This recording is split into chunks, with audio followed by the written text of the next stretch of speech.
one Democrat vote because they're obstructionists. If we had even a little Democrat support, just a little, like a couple of votes, you'd have everything. And you could give us a lot of votes, and we'd even be willing to change it and move it around and try and make it even better. It's going to have good heart, but even better. Peter Doocy is live on Capitol Hill. Good morning, Peter. What can you tell us as of now what we think is going to be in this bill? Shannon, as of now, it looks like this bill is going to be more moderate than the House version. The Senate bill that nobody has seen yet, that was written by a very small group, would apparently let states that took more Medicaid money as part of the Affordable Care Act keep more of it for longer than the House bill would, and it would aim to give lower-income Americans more money for their health care. But beyond that, we're told the details can keep changing for the next half an hour or so when Republican senators are finally briefed on this long-awaited plan, which we do expect to have a price tag calculated by the Congressional Budget Office sometime tomorrow or Monday at the latest. Shannon. All right. So, Peter, how much work does the Majority Leader, Mitch McConnell, have to do to get his own members, his own party, on board?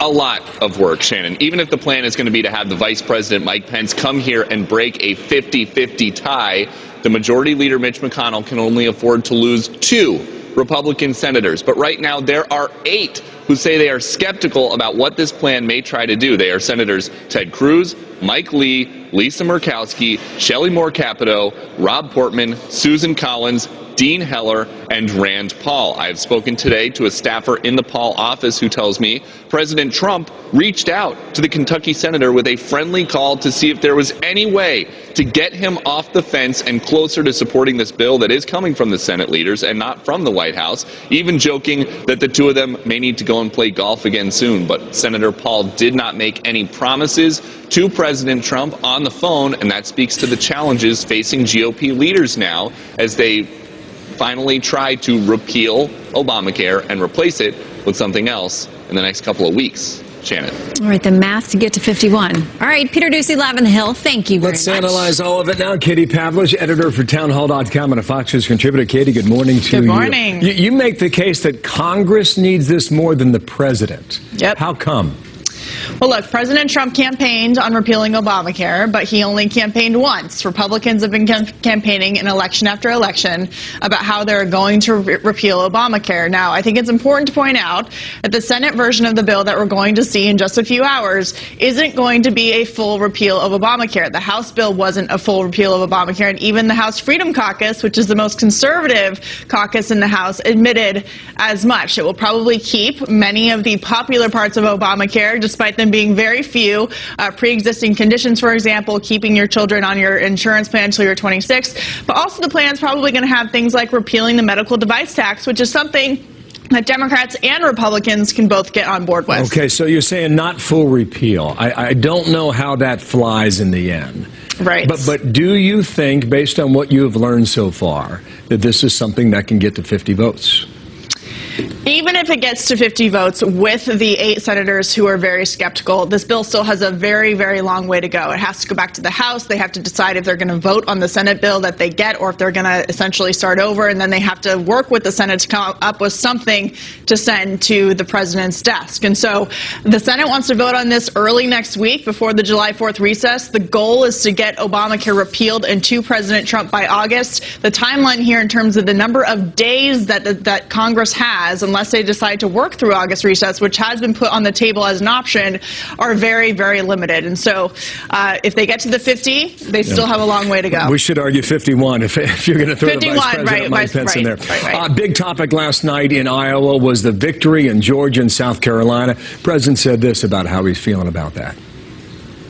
The truth is, people love us, all of us. They love us. They don't get it. They haven't figured it out yet. Interesting commentary right there. With regard to that, how do Democrats interpret this now? There are numerous stories being written overnight that Nancy Pelosi's in trouble and they need new leadership. Where does that go, Katie? Well, as we've seen with the fallout of the 2016 presidential election, with the 2016 primary, the Democrat Party is in a very tough place right now, and they're having a lot of trouble deciding if they're going to run candidates that are very far left or more in the middle as moderates. And Nancy Pelosi is being held responsible for the 1,000+ seats across the country at the local and federal level that were lost by Democrats to Republicans under her leadership. She, of course, was the Speaker of the House. Now she's the minority leader. I don't know if she'll ever go away because she does have that power, and there are a lot of congressmen and women in the House who are upset about those losses, but they still are very close to Nancy Pelosi. So they're going to have to make a choice about whether they want to back up the establishment or try and do something new to start winning elections again. Well, we expect to see her next hour, in fact, 10:45 a.m. Eastern Time. And so when that happens, we'll bring that live to our viewers. Her reaction will be interesting, no matter what she says or how she characterizes it. Thank you, Katie. Katie Pavlis, their analysis in Washington, D.C. Thank you, Shannon. Meanwhile, another headline from last night, President Trump also calling for a new policy regarding government assistance for immigrants. I believe the time has come for new immigration rules which say that those seeking admission into our country must be able to support themselves financially and should not use welfare for a period of at least 5 years. And we'll be putting in legislation to that effect very shortly. Leland Vitter's live at the White House this morning with more on this. Good morning, Leland. Oh, good morning to you, Shannon, on this Friday. Add this to the controversial list of to-do for Congress by this White House. And certainly things have moved through Congress much slower and a much higher political price than this White House ever wanted. Here's a look at the to-do list as it stands right now. This year, Obamacare repeal and replace, tax reform, infrastructure, all while dealing with the budget and the debt ceiling sometime in the next few months. Unclear where this latest proposal to restrict federal funds for immigrant families would end up. The White House had originally thought about doing this as an executive order, but now says they want to go to Congress. In their budget proposal a couple of weeks ago, the White House cited this study from the Center for Immigrant Studies showing that 51% of households headed by an immigrant are using some form of public assistance compared to 30% among non-immigrant families. Essentially, the White House is saying their proposal would be a beefier version of a 1996 law enacted by President Clinton and then rolled back by the Obama and Bush administrations. That study is widely criticized for missing some of the nuances of immigrant families. Now comes the issue of Congress, Shannon. Are they willing to spend political capital on a proposal like this when they already have so much to do from this White House and clearly have faced so many challenges in getting it done, no matter how popular it was when President Trump announced it yesterday? All right. Leland Vitter live at the White House for us. Thank you, Leland. Fully entertaining last night in Iowa, all 70 minutes worth. And there was a lot of news that was made, too. Yeah. I had the sense that he was in a very good mood coming off the Georgia results from the night before. Absolutely. And he feeds off the crowds. I mean, he really, you can see him. He's in his element there. He loves to campaign. Everyone was having a good time. Yep. There was also this somber moment last night, too. President Trump expressing condolences to the family of the American student Otto Warmbier at this moment. Watch. But you look at North Korea, what's going. Look at Otto. Beautiful Otto. Went over there a healthy, wonderful boy. And you see how he came back. And at this hour in Wyoming, Ohio, near Cincinnati, Otto Warmbier's family is saying their final goodbye at this moment. The funeral starts today, and North Korea continues to build resources at a known nuclear testing site. So what should be our next move? House Foreign Affairs Committee Chair Ed Royce is on deck to explain all that. Plus, there is this. The Democrats have this Russian concussion, and they've lost muscle memory to be able to function. Kellyanne Conway says the Russian investigation is all hype from the Democrats, meant to take down the president. As former Homeland Security Secretary Jay Johnson says there was no election meddling at the ballot box, did he make her point? Our panel will debate. Keep an eye on this. Tropical storm Cindy slamming the Gulf Coast. Torrential winds and rain. The latest on the damage and the areas that are under threat today. In a moment.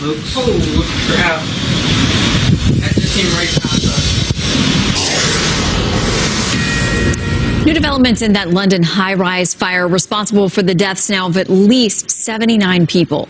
The UK government now revealing that an estimated 600 buildings in England have similar cladding to Grenfell Tower. Experts believe that exterior layer of material played a significant role in the fire's spread.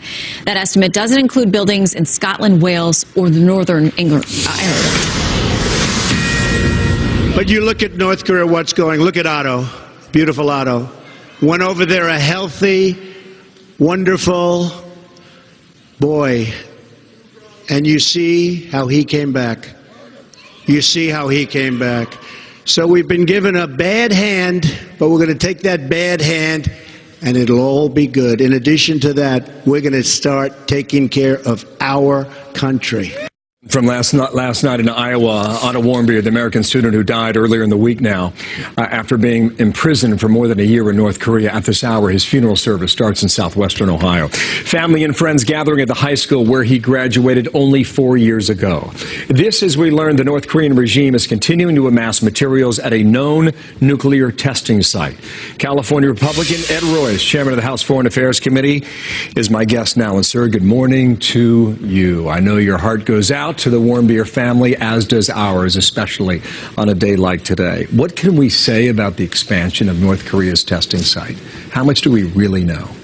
Well, what we do know is that they move forward with every spare dollar in hard currency that they can get. And one of the real questions is it time to cut off all of that hard currency that goes into that regime? The answer is yes.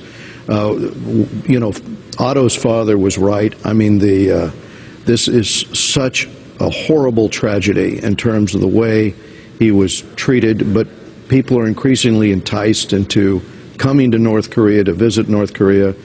We've got to put an end to that.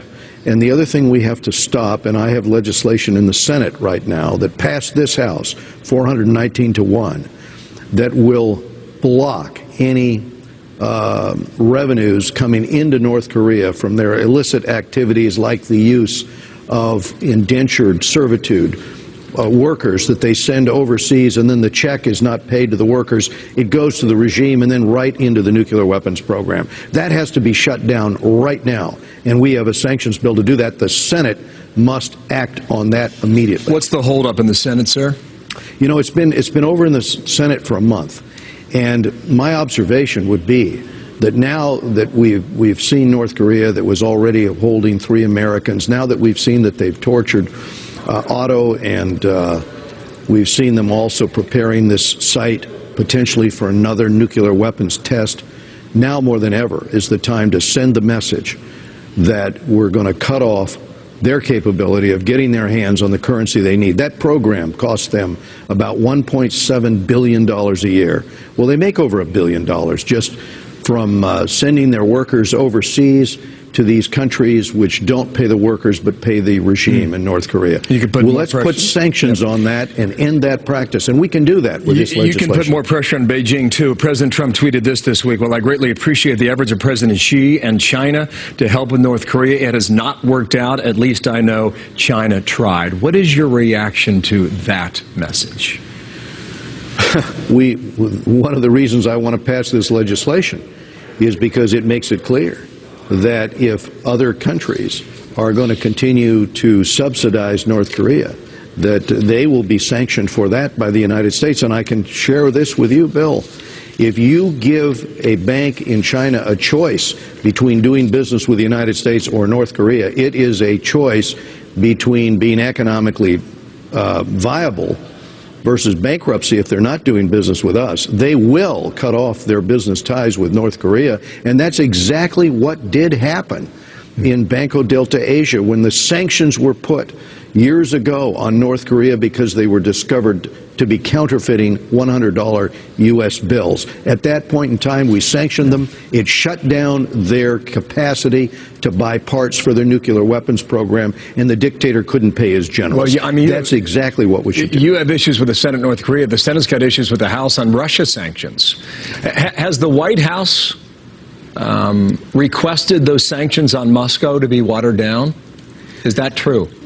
I do not know that. What I do know is that we're going to move legislation through this House in order to further sanction Russia. The original sanctions that I supported are in law, and these are additional sanctions being passed through the Senate. What has happened so far, Bill, is that the legislation that they moved into the House, all revenue bills have to originate in the House, and the Ways and Means chairman was notified by the parliamentarian. So that is a change that I think can be made in the Senate bill, all right, and it will be moved into the House, and we will act on this issue. Sir, will it get done or not? It will get done. It has to get done. We have to send this message to Moscow. What Moscow is doing is not only, Putin is doing this, not only is he threatening democracies, but he's trying to break NATO. And the best counter for us in this regard is to show that we're going to put additional sanctions on him, and the other half of this bill is additional sanctions on Iran, which has to happen right now because Iran is developing ballistic missiles and an ICBM program so that they could deliver a nuclear weapon. In 13 years, all of the controls on Iran come off. They're going to have that nuclear weapon. We cannot allow them to go forward with an ICBM program. Sir, so thank you both for your on time. Russia and Iran, it has to happen. Understood. Thank you, sir. I'm out of time today, but thank you for yours. Ed Royce there, the Republican on the Hill. Thank you. Shannon. We will have more on the subject of North Korea and the growing tensions also with Russia in Syria. Coming up in our second hour, Dr. Sebastian Gorka, Special Assistant to President Trump, is going to join us live. Also an update on a story that broke during our show yesterday. A man shouting Allah Akbar and stabbing a police officer in the neck. The latest on that terror investigation coming up shortly. Also, why the president's attorney, Jay Sekulow, says the investigators now are focusing on the wrong target. And he takes those notes, puts them into his government car, into his government computer, into his government desk, which he then leaks from his government desk. If there was an investigation that's going on right now, the investigation should be James Comey. Quite a moment here. Capitol Police Officer Crystal Griner receiving a hero's welcome in Washington, D.C.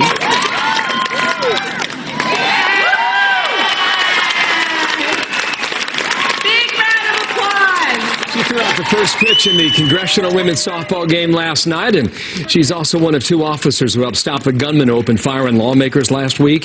Griner had extensive restructuring of her leg after a bullet hit her ankle.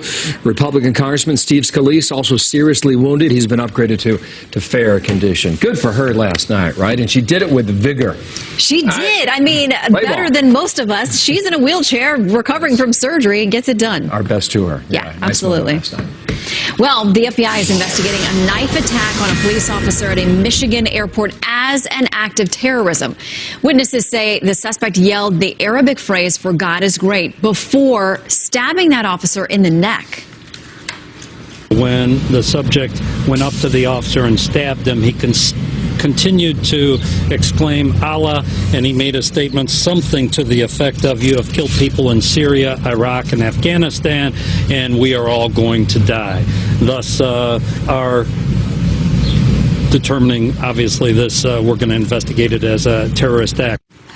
Garrett Tenney's live in Flint, Michigan to tell us more. All right, good morning, Garrett. Tell us how this all played out. Well, Shannon, good morning to you. Bishop International Airport is open today, but as you mentioned, nearly 24 hours ago, it was a much different scene. We're also getting our first look at the man who the FBI says was behind yesterday's attacks, 49-year-old Amor Fatoui. We are told by the FBI that he was carrying 2 bags as he went up the escalators outside of security in the airport. He went into the bathroom, and he came out with a 12-inch serrated hunting knife. He yelled Allahu Akbar before stabbing Police Lieutenant Jeff Neville in the neck, and then yelled something along the lines of, "You have killed people in Syria, Iraq, and Afghanistan." Witnesses described seeing blood everywhere, and even after being stabbed, the officer continued to fight Fatoui until another officer came in and helped to take him down. At that point, the attacker reportedly asked the officer, "Why didn't you kill me?" Here is how one woman described seeing him arrested. They were taking the man in handcuffs down the other side. He was blank. He was just totally blank. The FBI said the Canadian citizen was motivated by a hatred of the United States and that he entered the country illegally from Canada last Friday and made his way to Flint. Canadian authorities are now assisting in the investigation as well, and they carried out a raid on Fatoui's home in Montreal late yesterday. At this point, he has only been charged with committing violence at an airport, but the FBI has said that he will likely be facing additional charges as they continue their investigation. As for the officer who was attacked, we were told this morning by a colleague of Lieutenant Neville that he is doing fine, that he is in good spirits, and that he is now sitting up at the hospital and he's talking with folks. Very welcome news after a very scary situation yesterday, Shannon. Absolutely, Garrett. All right, so what happens next? Is there a court date? Well, he had his initial court appearance last night, and it was very brief, but according to the local Flint Journal newspaper, he was wearing a face guard as he entered the courtroom, apparently because he had spat on one of the U.S. Marshals that was bringing him in. We are told now that he is going to be held detention here until in the county jail until he has his detention hearing sometime next week. Shannon? All right, Gary Tenney live for us in Flint, Michigan. Thank you. So meanwhile, moments ago, the Homeland Security Secretary John Kelly addressing that attack in Flint, saying that situations like these are hard to prevent. In Flint, Michigan, as an example, yesterday, completely off the screen individual who attacked this police officer, who will be okay, as I understand it, until they do something. Generally speaking, the best law enforcement can do is watch. I don't know how to predict it. Wow. When that story broke yesterday, you're thinking Flint, Michigan? Mm-hmm. Flint, Michigan? So we're looking for answers, and when we get them, we'll bring them to you to find out more. It's interesting that the police are not hesitating at all, saying based on what we know at the scene, and often they're so hesitant to do that. They say, this seems pretty clear to us. That's the path we're going down. And, yeah, they've seen the trail where he came into the U.S., too, so more on that. One of Islam's holiest sites in Iraq has been destroyed, a 12th century mosque. What that means for the terror group of ISIS, a live report coming up in a moment on that. Plus, one of the big stories we are watching right now, Senate Republicans are pouring over their health care bill, the draft of it this morning as they get ready to roll it out. Florida Governor Rick Scott, himself a former health care executive, joins us to talk about the real impact of reform or the impact of failing to get it done. For the past 7 years, Obamacare has continued to hurt the people we represent. For the past 7 years, Republicans have offered ideas for a better way forward, and soon we will finally have the chance to turn the page on this failing law. So now ISIS has blown up a historic and highly symbolic mosque in Mosul, northern Iraq. 12th century mosque was where the terror group declared its founding of the caliphate 3 years ago. Iraq's prime minister calling this the official defeat of ISIS. Connor Powell's live on that from a Middle East bureau with more. Connor. Yeah, Bill, ISIS isn't fully defeated yet in Iraq. They still hold a few streets in Mosul, but they are certainly very close to being defeated there. The few fighters that remain, though, did blow up this ancient and historic mosque just in the past few days. The Al-Nouri Mosque was a real symbol of ISIS since they declared their caliphate there. It's also a historically old and important mosque in the Middle East in general. Iraqi troops were generally just a few hundred meters away from the mosque when it blew up, and they were closing in on that area. It isn't really clear why, though, ISIS destroyed this mosque. It's the place, obviously, where Abu Bakr al-Baghdadi declared the Islamic caliphate there back in 2014. And ISIS doesn't really have a religious ideology except for destruction. So it appears that this effort to destroy this mosque is sort of one last destruction, one last sort of final act of defiance that ISIS is going to commit before they're fully defeated there. And, Bill, it does look like ISIS is on its last legs in Mosul. They have rapidly been losing ground there in the last few weeks and months. And it doesn't appear that there will be much in the way of ISIS presence there going forward. And really, once they lose Mosul, there isn't much of a presence in ISIS in Iraq overall generally there. It will be confined to Syria. What a change that could be. Connor Powell, thank you. Live in Jerusalem for the latest there. At this moment, the Senate GOP conference is meeting for draft discussions on their new health care plan. That draft version will be posted online later today. The rest of us can get a look at it. The Senate's repeal effort needs to win support of 50 of the conference's 52 GOP senators. There's been a lot of secrecy surrounding the Senate plan, but one thing we're hearing is that this version will cut back on the Medicaid expansion. It's just about how they do it and how, over what time frame. For more on this, Florida Governor Rick Scott joins me to talk about the possible impact to his state and beyond. Good to see you, Governor. Nice seeing you. Okay, you took a lot of heat because Florida did not take the Medicaid expansion. Now that these plans are talking about how to roll it back, people fighting to keep it. A lot of people have been covered. How have you handled it in Florida? Because people say it's heartless to not take this money. Well, the most important thing you can do is get people a job so they can afford their own health care. The problem with health care is it costs too much. It costs too much for you, your employer, government. So whatever they do, they've got to treat states fairly. Like right now, in our basic Medicaid plan, we get $14 billion from the federal government. We're bigger than New York with more people on Medicaid, and they get $23 billion from the federal government. Tell me how that's fair. So whatever they come out with, they've got to treat all states fairly. We all pay our taxes, and they've got to come out with a plan that's going to reduce the cost of health care. That's the problem. So I look forward to seeing what they're going to come out with, but it's got to be fair to the states, and it's got to drive the cost of health care down so you can afford it and your employer can afford it. So right now in Florida, the last fiscal year, about $22 billion in Medicaid funding, spending there. You say about 4 million people in Florida are on Medicaid. Right. So what happens to them if this rolls back? Well, what they need to do is give us, well, first off, we didn't do the expansion. Right. So that won't impact us if they change that. What I care about is treat us fairly. On top of that, give us the money. I've figured out how to provide high-quality health care for less money. Half the cost of New York. Half the cost of New York, and we have more people on Medicaid. So they should give us the money, let us figure it out. I ran the largest hospital company in the country. I know what it takes to figure out how to provide a high-quality product at a price that our taxpayers can afford. So give more flexibility to the states. Let's talk about these state waivers as well. It was a big sticking point in getting the deal closed in the House, and basically it would allow states to decide whether or not all insurance companies are required to have all these essential health care benefits, or they can tailor things differently. There's been a lot of skepticism about getting that passed through the Senate.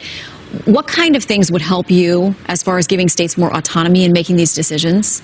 Well, think about it. I care about the 21 million people that live in my state, so you should give me complete autonomy. By the way, our taxpayers are the one that paid for this. We send the money to Washington, D.C., and then it comes back with strings attached. So they should give us flexibility. Now, I want to make sure people get health care. Now, whether you're on our Medicaid plan or you have a private insurance plan or employer plan, whatever it is, I want you to get health care. But we can figure out the rules for our state. We don't need the federal government telling us how to do it.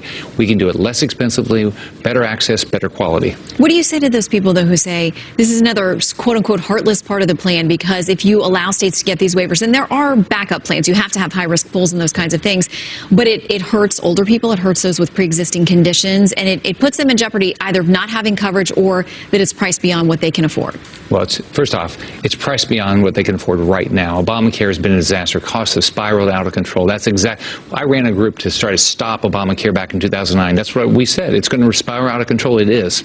So it's heartless when you say there's some health care out here, but you can't afford it. So what we need to do is figure out how to do it less expensively. Look, we have to cover pre-existing conditions, and we should. We should allow you to stay on your parents' plan until you're 26. We should. But we should give you get to choose what type of health care you want. Why does the government need to tell you what you should buy? So give consumers the opportunity to choose the health care they want. That's the problem with the Democrat Party. I have a super PAC, and the problem with the Democrat Party is they want government to dictate everything. We all want freedom. We all want choice. We need to go and talk about freedom, options, choice. We're not for big government. We're for limited government, but say it in a manner that people understand it. I know that PAC is aimed at really plugging into 2018 and the midterms that are going to be so critical. They generally aren't good for the president in power, for his party in power in the White House. But we've seen in these special elections, while Republicans have triumphed, the gap has been much closer than it would have been expected to be in many of those districts. So how do you fight that back for 2018? Can you? Well, the PAC is New Republican. You can go to newrepublican.org. What you got to do is do exactly what Karen Handel did. Talk about the issues. What are the issues? Talk about jobs. Talk about repealing and replacing Obamacare. I mean, Congress has got to do what they got elected to do. I don't care what's going on. I'll do your job. All right. Well, we all could stand with that advice. Governor, good to see you. Thanks for coming in. Nice seeing you. Bill. So we're going to have much more on this next hour. The Senate health care plan coming up. David Bossie, President Trump's former deputy campaign manager. We will talk to him. Will the president get a big win on repealing Obamacare? We'll talk about that coming up shortly here. Shannon? And former Homeland Security Secretary Jeh Johnson says Russia had no critical impact on election ballots or actual votes. So does his testimony blow another hole in Democratic efforts to tie the Trump administration to Russian meddling? We should have turned it back on the Obama administration from day one and said, are you telling us that you were so incompetent that for 6 months the Russians were doing something and you didn't know it? I think they would have to have said, oh, no, we're not that incompetent. Taking a live look now where the vice president is speaking on Capitol Hill, giving a keynote address at the Associated Builders and Contractors Legislative Day. And with things percolating on the Hill like health care, tax reform, the budget, the debt ceiling, all of that, we'll listen in. If he makes news, we'll let you know.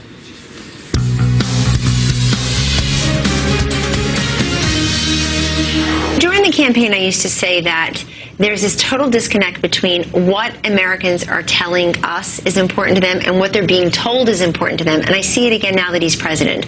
The media and the Democrats have this Russian concussion, and they've lost like muscle memory to be able to function in any other way to talk about anything he's doing. But that doesn't mean the people don't see it. Might be the phrase of the day.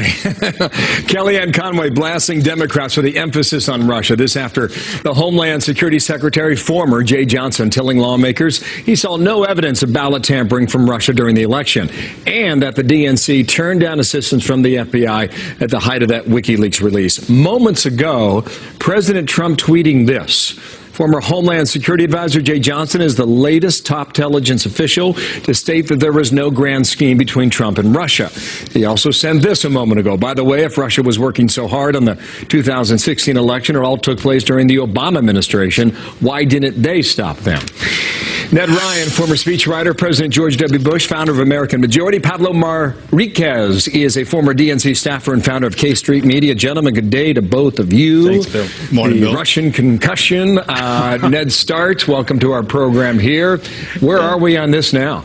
No, I mean, the Russian collusion narrative was always a fairy tale of the left. There was never evidence. There never was evidence. There isn't evidence. There will never be evidence. And the thing that's been interesting is, the enabling mainstream media has broadcast it far and wide. And I think the next chapter in the fairy tale, quite frankly, Bill, is going to be obstruction. There's nothing there. And I think Trump will actually be cleared by August, 1st of September on that. And the thing that's interesting to me about all of this, Bill, is the fact that all of these narratives, all these fairy tales are taking Democrats away from some very serious issues. The fact of the matter is, Russians didn't cause them to lose 1,100 seats since 2010 at the state and federal level. Russians didn't cause Republicans to have 33 governor's mansions, the most that any party has ever had in our history. And as you have Hillary doing the "it's not me, it's you" excuse tour, Democrats have been focusing on these fairy tales instead of having a little introspection and saying, you know what, we actually might be doing something wrong here. Pablo, what do you think about that? I mean, a lot of that's directed at you and your party. Well, Bill, I think that Ned raises a lot of very good points. The purpose of a party is to win elections, and we're not winning elections right now, and I think introspection is something that is a first step. I also know for a fact that the vast majority of people who are working within the Democratic Party as operatives and officials are young and vigorous and believe in the party and love America. So I think that right now we need to evaluate kind of who's in charge and where we're going. Exactly. Wow. Okay. All right. Let's. That's kind of a different topic, but let's roll out this Trey Gowdy interview. Right. I think he was on with Martha last night when he said this about the DNC and its computer system. Not only did they not cooperate with Jeh Johnson, they didn't turn the server over to the FBI. So I think it's a little ironic to now criticize, as some Democrats are, Jeh Johnson and Jim Comey and others for not doing enough in 2016 when you had a really good piece of evidence you didn't bother to turn over. So you've got that, and you also have, Ned, you have the fact that this wasn't pursued until after Election Day. Right. And Jeh Johnson said yesterday, we notified the public on that Friday, October 7th, but the Access Hollywood tape came out that night and blew this story out of the water. Well, what's to prevent you from coming back and letting the American people know in the month that followed? Right, and I think the thing that was interesting yesterday, Bill, with Jeh Johnson's testimony is the fact that, here you have the Obama administration and its officials, Jeh Johnson among them, saying, hey, DNC, our party, we would like to actually help you figure out what the problem is with your servers, with your database. And the DNC telling both DHS and the FBI, no, we're not going to hand over our databases and servers to you to help us. And so I think that's interesting. I don't want to say if there was anything nefarious going on, but at the same time, I thought that was one of the more interesting parts of the testimony yesterday that kind of raises questions. Well, why don't you want their help? Why didn't you want them to look at your databases and servers? Was there a cause? Was there a reason for that? And it's interesting to me that they did not want the Obama administration to help them. So it does raise questions, I thought the testimony was very interesting. Pablo, you've admitted yourself that Jeh Johnson was asleep at the wheel. I thought that was a very interesting answer on your part. But you were taking us in a direction that I think is getting a lot of attention now. As a Democrat, do you feel there needs to be new leadership? Do you feel as if Nancy Pelosi's run is over or should end? Well, I think that Nancy Pelosi has been one of the great Democrats of our time. But yes, I mean, at the end of the day, the only thing that measures the success or failure of a party is whether or not you win elections. And that's just not happening. Like Ned pointed out, we've lost 11